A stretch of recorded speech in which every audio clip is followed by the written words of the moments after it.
네, 안녕하세요. 주식은 역시 길이길이 새길이십니다. 안녕하세요, 길이분들. 저 2월의 첫 번째 거래일이 밝았습니다. 하지만 이럴 거면 오지 말지라는 생각이 들 정도로 충격적인 증시가 나타나고 있는데요. 그래서 길이분들 당연히 계좌에도 충격이 좀 가고 멘탈도 살짝은 흔들릴 수 있겠으나 하지만 결국 다음 주에 보면은 지금보다 다음 주가 좋고 다음 주보다 다음 달이 좋고 다음 달보다는 한 여름쯤이 우리 계좌가 더 좋지 않을까 그런 생각을 함께 하며 오늘의 경제 공부도 한번 또 해보도록 하겠습니다. 같이 공부하시죠. 렛츠 기릿!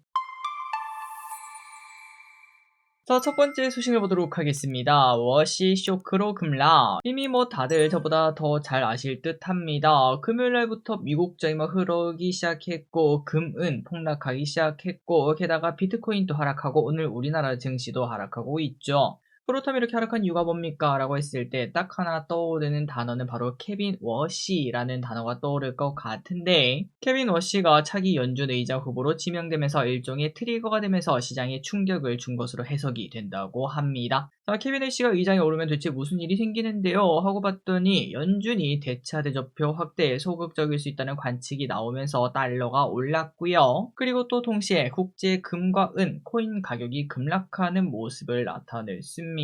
그리고 은 같은 경우에는 너무 빠르게 하락하다 보니까 마진콜이라고 하죠. 레버리지를 사용한 그런 자금들이 터지기 시작하면서 내가 터지니까 얘도 터지고 얘가 터지니까 얘도 터지는 그런 시스템적 리스크가 현재 나타나고 있다고 하는데요. 그리고 은이 이렇게 하룻밤 만에 30%가 급락한 것은 1980년 이후 처음이라고 하니까 글로벌 자산 전반적으로 번지는 걸 확인할 수 있습니다. 하지만 저의 생각은 똑같습니다. 아니 길이 오늘 코스피 코스닥 5%씩 하락하던데 이게 별일 아니야 라고도 말할 수 있지만 하지만 저는 그냥 만들어진 악재 같은 느낌이에요. 최근 들어 너무 많이 오르기도 했습니다. 증시도 많이 올랐지만 특히 은 진짜 많이 올랐거든요. 그래서 조정의 빌미가 필요하던 이때 케빈 워시라는 그런 사냥감을 확인한 게 아닌가. 그래서 저는 지금이 기회가 아닐까라는 생각을 저는 짧게 하고 있는데 기대분들의 생각은 어떠신지가 더 중요할 것 같습니다. 결국 내 생각대로 투자를 해야 되기 때문이죠.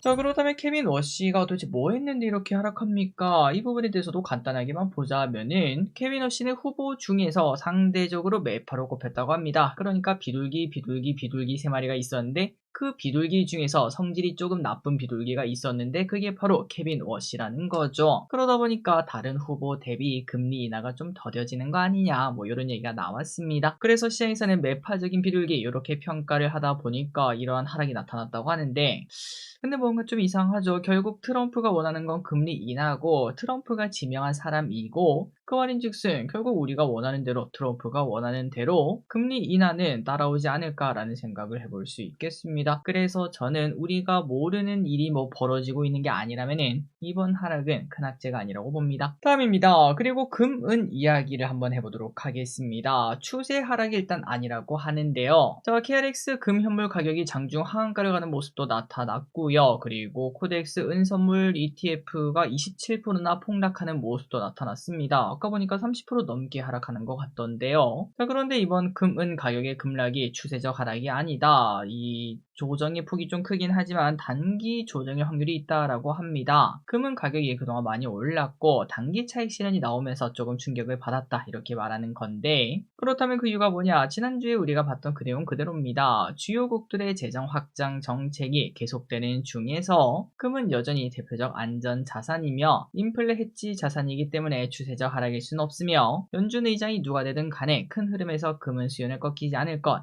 이러한 의견도 있더라고요. 하지만 저는 고점에서 거래량 터지면서 음봉이 나오는 걸 그렇게 좋아하지 않습니다. 그리고 그 기업이 기업이 아니죠. 모든 자산에 특히 이런 식으로 오르고 난 다음에 고점에서 거래량 터지면서 하락하는 거는 이걸 굳이 우리가 그렇게 필사적으로 잡을 필요가 있을까라는 생각을 해요. 이거 말고 다른 거를 먼저 보고 항상 급락하면은 제가 말하는 거 있죠. 이렇게 올라가다 급락하면은 오른쪽으로 기어가는 공간이 분명 생깁니다. 그때 줍줍하는 게 좋지 않을까. 일단 일단은 금은 덮어두고 한 달 뒤에 꺼내보시면 좋을 것 같습니다. 만약에 앞으로 장기적으로 오른다면 그때 사도 늦지 않겠죠. 떨어지는 칼날 잡지 말자. 함입니다. 자, 그래서 이제 안 좋은 이야기 덮어두고요. 결국 우리 이제 공부한 이유가 뭡니까? 다 증시가 더 오르고 내가 사는 주식이 더 오를 거라고 믿기 때문에 이렇게 공부를 하는 거겠죠. 앞으로 뭐가 오를지 한번 보도록 하겠습니다. 자, 일단 그 주인공 바로 1월 주도 업종이 될 수 있다고 합니다. 과거부터 1월 달에 잘 나갔던 섹터는 그 해 주도주가 된 적이 많았다고 해요.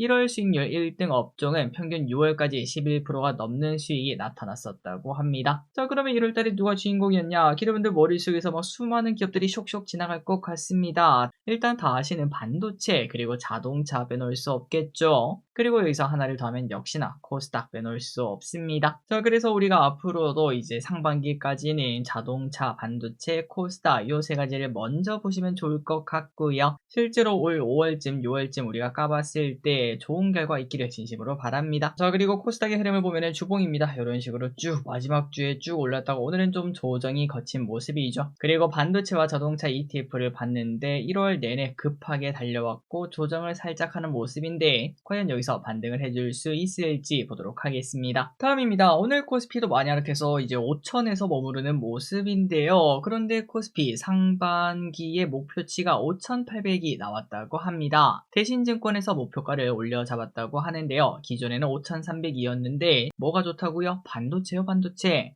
반도체가 너무너무 좋고 실적이 너무너무 잘 나올 것 같다 보니까 코스피 목표치도 높여 잡을 수밖에 없었다고 합니다. 자, 그렇다면 앞으로 전망이 어떠냐? 2월에 과열 해소, 매물 소화 과정이 나올 거라고 합니다. 조정이 조금 나온다는 거죠. 하지만 그림이 그렇게 과하진 않을 것이며 10월에는 상승 재개를 예상한다고 합니다. 총매는 2월 중 3차 상법 개정 통과가 상승의 동력이 될 수 있다고 해요. 그러니까 만약에 내가 좀 이제 현금을 들고 있는데 그래도 떨어지는 칼날보다는 보수적으로 투자를 하고 싶다면은 2월 중에 3차 상법 개정 통과가 나올 수 있다고 합니다. 그 소식을 보면서 나의 투자 스텝을 맞춰가는 것도 괜찮겠습니다. 자, 다만 여기도 저와 같습니다. 상반기 이후에는 변동성 점검이 필요하다고 해서 5월쯤 돼서 우리 증시가 좀 많이 올랐고 내 계좌도 좀 빵빵하다면은 이제는 좀 쉬러가는 시간도 필요할 것 같습니다. 일단은 봄까지는 달려보자고요. 다음입니다. MSCI 정기 변경. 자, 이것도 오르는 주식의 대표 주자로 말할 수 있겠죠. 이달에는 MSCI 정기 변경이 있는데요. 11일에 구성 종목이 발표되고 27일 마감 후 리밸런싱이 진행됩니다. 편입 가능성이 높은 기업이 뭐냐? 두 가지입니다. 현대건설과 삼성 에피솔딩스라고 하고요. 그 반면 편출되는 기업은 LG생건이랑 코웨이가 꼽히고 있다고 합니다. 자, 참고로 지난 3년간의 데이터를 봤을 때 편입되는 종목의 경우 발표 전 3개월, 발표 후 3개월, 총 6개월 동안 평균 60%가량 상승했던 적이 있었다고 하니까 현대건설 앞으로의 흐름 그리고 삼성 에피솔딩스도 보도록 하겠습니다. 다음입니다. 오늘 크게 조정받고 있는 효성중공업 하지만 목표 주가는 엄청나게 높아졌습니다. 주가가 300만원이 넘는 기업을 본 적 있으신가요? 효성중공업이 그런 기업이 될 수 있다고 하는데요. 목표 주가가 350만원이 되었다는 소식. 지난 4분기 영업이익은 전년비 97%나 성장했고 엄청난 서프라이즈를 보여줬기 때문에 앞으로의 전망을 높일 수밖에 없었다고 합니다. 특히 중공업 부분에서 호조가 지속되었다고 하는데